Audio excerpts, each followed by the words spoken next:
basically, wala tayong sasakyan, kotse, chikot, kung saan dapat nakalagay itong ating car stereo player. Pero meron naman tayong 12 volt solar setup, off-grid solar setup, at doon natin siya ilalagay. Medyo kakaiba talaga itong gagawin natin na experiment. Kasi usually dapat itong car stereo player nasa kotse siya. Kasi pang kotse siya car stereo player na, diba? Bale ito pala ay 7 inches LCD touchscreen na stereo. Bago natin gawin ang mga masamang plano, subukan naman natin itong paganahin at ituturo ko sa inyo kung anong mga dapat gawin, paano ba ito i-on.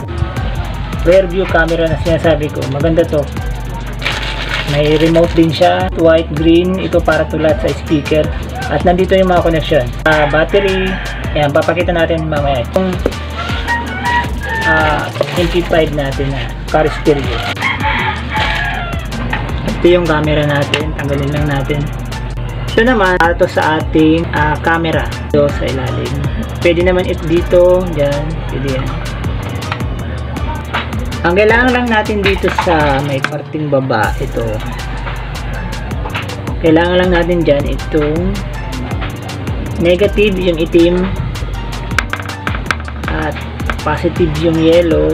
Tapos ito naman ang para sa accessories, at ito naman sa dashcam, ito para sa camera, itong kulay pink na ito, minsan may kulay gray nito, pink or gray, yan, para yan sa camera. Lagyan lang natin na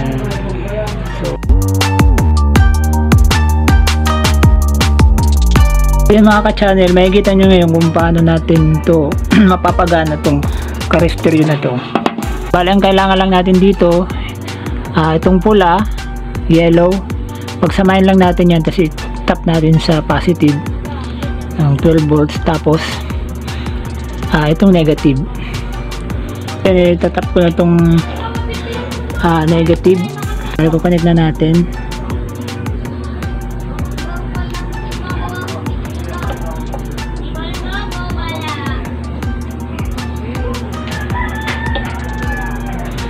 So yun, ayun, so ganun lang ang pag-wiring niyan sa ating battery, yung pula saka yellow, itong black ang negative. So hindi natin to kailangan lang natin dito kulay black para sa negative, positive yellow, tapos yung red is pagsabay lang natin, tapos yung pink sa camera natin. Ito naman sa speaker natin, lalagay natin yun dyan, lahat na yan sa speaker. Tapos ito naman sa camera, nalagay natin yan dyan, kukonek natin yan. Tapos yung camera natin, yan, ito nilagay natin to dito sa pula para sa supply ng camera, at ito naman dito. Tapos kukonek natin yung pula niyan sa positive papuntang ito, kukonek natin doon sa baterya, at negative sa battery. Yan, so gagana na yung camera natin. Tara, install na natin sa solar setup natin. So bali yan, dyan natin ilalagay yung dyan sa may part na yan ang ating car stereo. Ilalagay yan, ito na siya. Lagyan ko na ng bracket, bali ganun lang po ilalagay natin yan dyan. Sa mga hindi nakapanood ng vlog ko tungkol dito sa solar setup, off-grid 12 volts inverter natin, panoorin nyo, sayang, makakuha kayo ng idea kung paano kayo makatipid sa kuryente.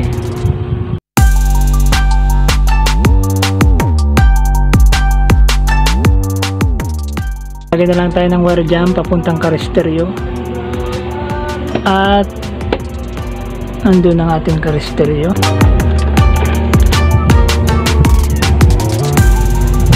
So ito na yung wire, no, wiring natin para dito sa ating car stereo para mapagana natin to.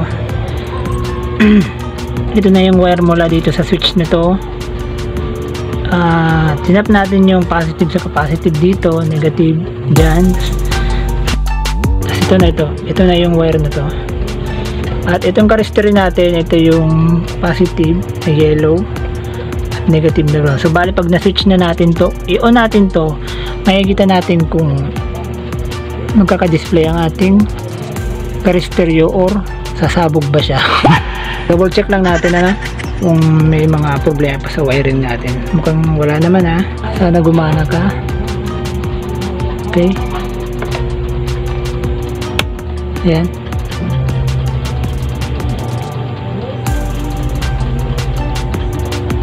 Yun. Yes! So nakikita nyo, nagka-display siya. Bale, yun lang yung ginawa natin. Bale, may switch na ang ating caristeryo. So maganda dito kasi 12 volts siya. Bagay na bagay dito sa ating solar setup. 12 volts solar inverter. So, maraming function to. Pwede ka mag-radio dito. Mamaya natin yan kalikutin.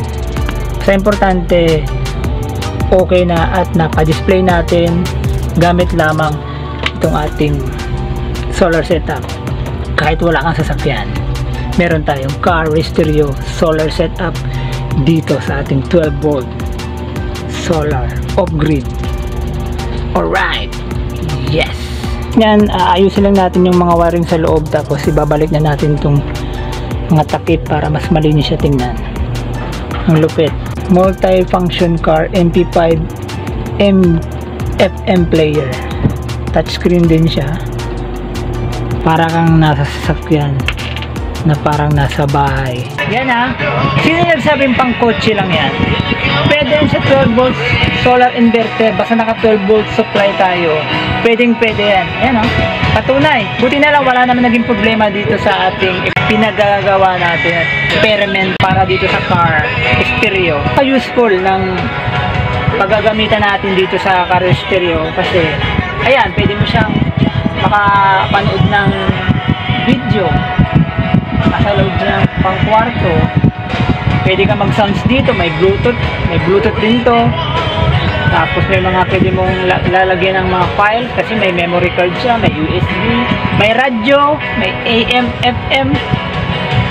Tapos di pa na ilalagay yung camera niya. Bahala kong ilagay yun sa baba. Yung camera ng sasakyan, doon ko ilalagay sa baba para kung may tao doon sa baba, pwede ko siya makita dito. Gets nyo ba yan? Yan lang, sana may natutunan kayo sa maikling video natin tungkol dito sa car stereo, kung paano siya i-convert dito sa ating 12 volts solar setup. Panoorin nyo yung 12 volts sa video ko para makatulong sa inyo, para makatipid kayo sa kuryente.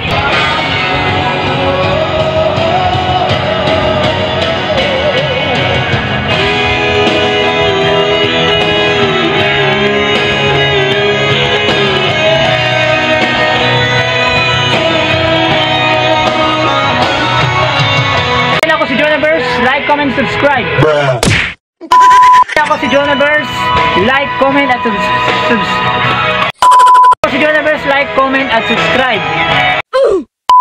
Kaya ako si Jonavers, like, comment at subscribe na lang. Ako si Jonavers, like, comment at subscribe na lang mga ka-channel.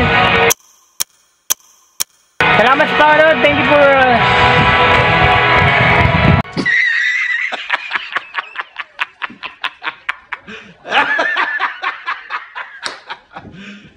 You serious?